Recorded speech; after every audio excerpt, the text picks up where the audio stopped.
My girlfriend laughed. Of course I told my friends about your small problem. I said nothing. Then I accidentally forwarded our steamy texts to her dad when returning his lost USB stick I found in her bag. The silence from her side is golden. I'm Patrick, 28 male. Until about 3 weeks ago, Catherine, 26, was it for me. 2 years together. Good years, I thought. Easy rhythm, future talks, all that. There was a personal issue. My issue. Let's call it performance anxiety, leading to a quicker finish than ideal. PE, if you know, you know. I was self-conscious, shared it only with her. She seemed supportive. It's okay, babe, we'll figure it out. Sweet, right? Or so I thought. Cut to 3 weeks ago. Saturday night. Catherine's chill girls' night in with Rachel, Heather, and Janet. I was home. Around 10 p.m., I realized I'd left my noise-canceling Sennheisers in Catherine's car. Needed them for an early work flight the next morning. Texted her, hey, still up? Left my headphones in your car, mind if I grab them quickly? Reply, sure, doors unlocked, we're just gossiping, lol. Drove over. Her building's quiet. I let myself in, calling softly, Catherine? Just me. No answer. Then giggles from her bedroom, door ajar. I heard my name. Then it. Rachel's voice, braying. Seriously though, how does he even last long enough for you two? Catherine? My Catherine. Voice dripping with mocking amusement. Oh my goodness, Rachel, sometimes it's like, blink and you miss it. Remember that time after my cousin's wedding? 30 seconds, tops. We call it his sprint finish now. Full on, side-splitting laughter. Janet. No way. Catherine, you're brutal. Does he know you tell us this stuff? Pfft. Of course I told my friends about his small problem. What else are best friends for? Besides, it's hilarious. You should see his face sometimes. All serious, like he's trying to defuse a bomb with a faulty wire. More laughter. I just stood there, frozen. World tilted. Not just sharing personal stuff, the glee, the mockery, our intimate moments as cheap laughs. My supportive girlfriend. My blood turned to ice. I didn't barge in or yell, not my style. I'm a slow burn, planner type. Quietly I backed out, unnoticed. Headphones could wait. Driving home, engine humming, my mind raced with chilling clarity, not anger. This wasn't a mistake. It was a fundamental lack of respect, a betrayal so profound it vaporized everything. At home, I sat in the dark. Shock wore off, replaced by cold, hard resolve. She made me her punchline. The next morning, I was packing for my flight. Catherine had been over a few days prior and left her usual trail. Lip gloss, an earring, and a small black Kingston USB stick on my desk. I'd asked her about it before. Oh, that's my dad's, she'd said vaguely. He needed me to save some boring work files for him. Keep forgetting to give it back. Her dad, Mr. Walter Henderson, owned Henderson Hardware. Pillar of the community type, a bit old-fashioned, definitely valued his reputation. An idea, very quiet, very methodical, began to form around that USB stick. I said nothing to Catherine that day. Update 1. Thanks for the responses and support. It helps. Here's the next part. That Sunday, after discovering Catherine's betrayal and before my work trip, my mind was a whirl. I felt this desperate need to understand how I could have missed this side of her. I remembered she'd sometimes use my laptop if hers was charging. On a hunch, I checked my browser history for cloud storage sites she might have accessed. Bingo. She'd logged into her personal cloud drive and forgotten to log out. It felt like an invasion of privacy, but what she'd done to me was a deeper violation. In a folder carelessly labeled Stuff was a goldmine. Backups of old phone content, including our conversations, screenshots of texts, saved photos. Later that day, I tried to talk to her on the phone to give her a chance. Catherine, I said, trying to keep my voice even. About last night when your friends were over, did my name come up at all, in any unflattering way? Her response was cool, almost bored. Your name? No, why would it? We were just talking about silly TV shows. Are you okay? That bald-faced lie, after what I'd heard, solidified my resolve. Any guilt I had about looking at her cloud files vanished. She wasn't just mocking, she was a practiced liar. I spent some time that evening going through those files, downloading anything that showed the stark contrast between her private mockery and her explicit expressions of desire for me. It was all there. I went on my 3-day work trip. Radio silence from me was unusual. Catherine texted, "Have a good flight, babe X, miss you." I gave curt answers. I needed to finalize the plan involving her dad's USB. My revenge wouldn't be a Hollywood plot. I'm an IT project manager. I deal with data, systems, meticulous execution. My plan would be appropriate, proportional, and, importantly, deniable. The core was Mr. Henderson's USB stick. She said he needed boring work files. I had a different set in mind. Those texts and photos from her cloud backup, explicit, R-rated, things no conservative, image-conscious father should see, would paint a very interesting picture of her, especially against her sprint finish comments. When I got back from my trip, I was all smiles. Hey, sorry I was quiet. Work was just intense. Catherine seemed relieved. The next day, I found the USB again. Oh, hey, Catherine, I totally forgot your dad's USB was still on my desk. I should get this back to him. Yeah, probably, she said, phone-focused. You can just drop it with him if you're passing by. No worries, I replied. What files did he need on it again? Want to make sure it's all there. My voice was a masterpiece of casual helpfulness. Oh, inventory spreadsheets or something? I just dragged a folder over. It should be fine. Utterly oblivious. Perfect. On my computer, I created a new folder on Mr. Henderson's USB. Important. Backup. Inside, I meticulously placed screenshots of her most colorful texts to me. A few of the more suggestive photos she'd sent, no explicit faces for my own deniability. Crucially, an innocuous audio file, her humming a tune, to vary file types, making it look more like a genuine, messy backup. I also added a few actual boring documents, some old public domain PDF ebooks on woodworking, to bulk it out. The final touch? I found the original folder Catherine had put on there, which did contain some boring spreadsheets, and renamed it Old Versions Archive. Later that afternoon, I drove to Henderson's Hardware. Mr. Walter Henderson was there. Afternoon, Mr. Henderson, I said politely. Catherine asked me to drop this off for you.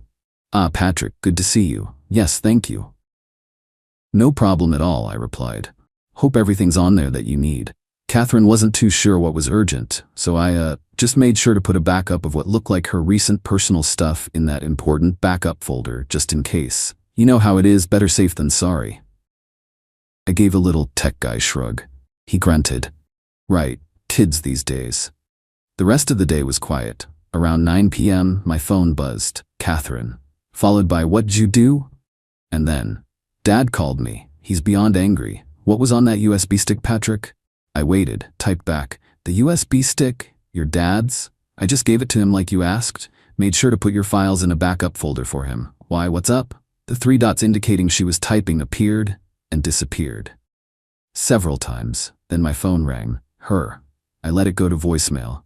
The silence from her side after that initial frantic burst was golden. Update 2. The fallout wasn't immediate fireworks, more a slow hissing pressure cooker. After Catherine's frantic texts, I replied later. Sorry, was in the shower. What's wrong? Did your dad not find his files? I can talk him through it if he's confused. I labeled everything pretty clearly. Utterly innocent. Her reply was a garbled mess. You know what you did, Patrick. My dad is going to disown me. He saw everything. Everything. I played dumb. Everything? What are you talking about, Catherine? I just saw some spreadsheets in a folder you'd copied. What else was on there? The next day, Rachel, her primary cheerleader in Mocking Patrick Fest, DM'd me on Insta. Seriously, what is wrong with you? Catherine is a wreck. Her dad is losing his mind. You're an awful person for doing that to her. It was just girl talk. Are you going to ruin her life over a joke? My reply. Hi, Rachel. I returned a USB stick. As for girl talk, when it involves mocking personal, private details shared in confidence, it stops being a joke and becomes a betrayal. Catherine knows what she said. Maybe ask her? Crickets. Then, she said you're twisting things. You're just so sensitive because you can't handle a little teasing. Grow up. I should grow up? Then came Heather and Janet with softer accusatory DMs. Patrick, Catherine is really upset. Can't you guys just talk this out? My responses were polite, brief, and pointed back to Catherine's actions. Later that evening, my doorbell rang. Her mom, Carolyn. She looked like she hadn't slept. Patrick, she started, wringing her hands. Walter, my husband, he's furious, livid. He saw those texts on the USB and the pictures. She looked horrified. Carolyn, I said calmly. Catherine asked me to return her father's USB. She said it had his work files. I found a folder of her personal backups on it, and thinking I was being helpful, made sure it was clearly marked. I had no idea what specific content was in her personal backups. But the things she said, The language. Walter feels so humiliated and angry with Catherine for being so reckless, and for what she apparently said about you. It made her look duplicitous. She was indeed duplicitous, Carolyn, I said. What Walter doesn't know is why I might have been less than careful. He doesn't know that I overheard Catherine and her friends brutally mocking me for a very private issue I had trusted only her with. The recording of her denying it the next day only confirmed her deceit. Carolyn looked stunned. Catherine mocked you? And lied? The point is, Carolyn, Catherine broke my trust. What happened with the USB? An unfortunate consequence of her own carelessness. Carolyn started to cry. But Patrick, her father, is threatening to cut her off. He said she's embarrassed the family name. He wants her to move home. This could ruin her relationship with him. Can't you just call him, tell him it was a mistake? The entitlement. I should fix it. Carolyn, a little ice in my voice. With all due respect, Catherine made her bed. She ridiculed me, betrayed my confidence, and was careless. The consequences she's facing are a direct result of her choices.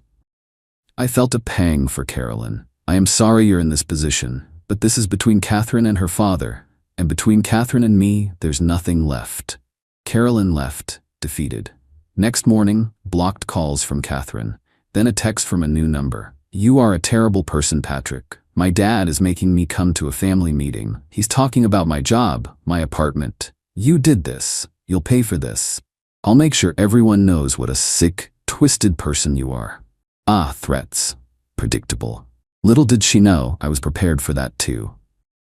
Update 3. Catherine's threat to make me pay wasn't idle.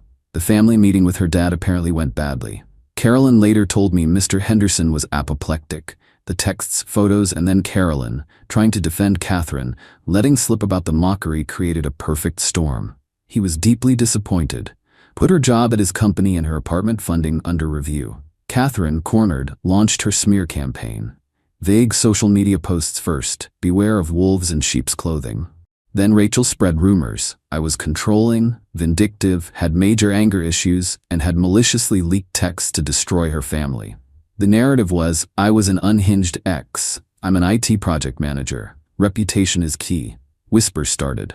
A colleague, Aaron, mentioned he'd heard some odd stuff. This was the dirty trick I'd anticipated. I was ready. During a minor argument weeks before the USB incident, Catherine had texted, You think you're so perfect, but everyone has secrets. I could ruin you if I wanted to. Just takes one well-placed rumor. She'd unsent it, but not before I'd screenshotted the preview. It had stuck with me, a little red flag, and I had the recording of her flatly denying the mocking incident. When the rumors got too close, I didn't engage publicly. First, a carefully worded email to Catherine, Rachel, Heather, and Janet. Subject, defamation and harassment. Body. Ladies, it has come to my attention that false and defamatory statements are being circulated about me. To be clear, 1. Catherine betrayed my trust by mocking a private medical issue. 2. The contents of the USB stick given to Mr. Henderson were there due to Catherine's own actions. My only action was returning property. 3. Any further attempt to damage my reputation will be met with appropriate legal action. I have documented evidence of Catherine's prior threat to ruin me with rumors, screenshot available, and a recording of her lying about the mocking incident. This is your one and only warning to cease and desist. Patrick. Second, to key people like Aaron, I said. Going through a messy breakup with Catherine Henderson. She shared private stuff. I confronted her, she denied it, and now she's retaliating with lies. It's ugly, but I have evidence to refute anything. Just wanted you to hear my side. Aaron nodded. That's rough. Henderson Hardware? Good to know. I trust you over random gossip. The email's effect, potent. Panicked silence. Rachel went private. Heather and Janet vanished. Catherine called from a new number. Patrick, you can't threaten lawyers. I'll lose my job. My dad is barely speaking to me. You've done enough. Shrill. Catherine, my voice calm. I haven't done anything to you. You are experiencing the consequences of your actions. You mocked me. You lied. You were careless. Then you tried to defame me. These are the results. But it was just a joke. A silly joke. Are you really going to ruin my life over one silly joke? Was it one silly joke, Catherine, or a pattern of disrespect? Your joke was a betrayal. My actions are a response. You don't get to control the narrative by playing the victim. My friends won't even talk to me now because they're scared of your email, she cried. Rachel said you're unhinged. Rachel is entitled to her opinion, I said, but she's apparently wise enough to avoid a defamation lawsuit. You should learn from her. Goodbye, Catherine. I hung up. The satisfaction was quiet, like the calm after a nasty storm. Update 4. It's been a little over a month since D-Day, Discovery Day. The dust has settled. The silence from Catherine's side is complete. And honestly, it's peaceful. After my cease and desist email, the smear campaign died instantly. Rachel, Heather, and Janet are gone from my orbit. Good riddance. Consequences for Catherine were significant, entirely self-made. Mr. Henderson transferred her to inventory at a remote branch, counting bolts. A far cry from her social media guru role. Her allowance, funding her apartment, was cut. Last I heard, she was frantically looking for roommates. Her relationship with her father is in tatters. Carolyn still calls occasionally, just to talk. Sad, caught between her husband's rigid disappointment and her daughter's implosion. Walter barely speaks to Catherine. He told Carolyn, she showed us who she is. Now she has to live with it. Brutal, but true. Her social circle also took a hit. Not everyone finds cruel betrayal hilarious. The small problem she found so amusing? I'm seeing a specialist, taking proactive steps. Turns out it's a common issue. Focusing on myself since this mess has actually reduced a lot of the stress that likely contributed. Do I feel like a hero? No, just a guy pushed too far. My revenge wasn't grand destruction. It was surgical, using truth, her own words, her carelessness, so consequences landed squarely. There were moments of vulnerability, the initial shock. A night, about a week after I returned the USB, I felt incredibly lonely. Not for Catherine specifically, but for the relationship I thought I had. I grieved the lost 2 years, then let it go. I've been focusing on work, reconnected with old friends. Catherine never liked genuine people I see now. Even went on a tentative coffee date. Nice. Normal. I don't know if Catherine will ever truly understand or learn. Entitled people rarely have epiphanies. She probably still thinks she's the victim. That's her narrative to wrestle with.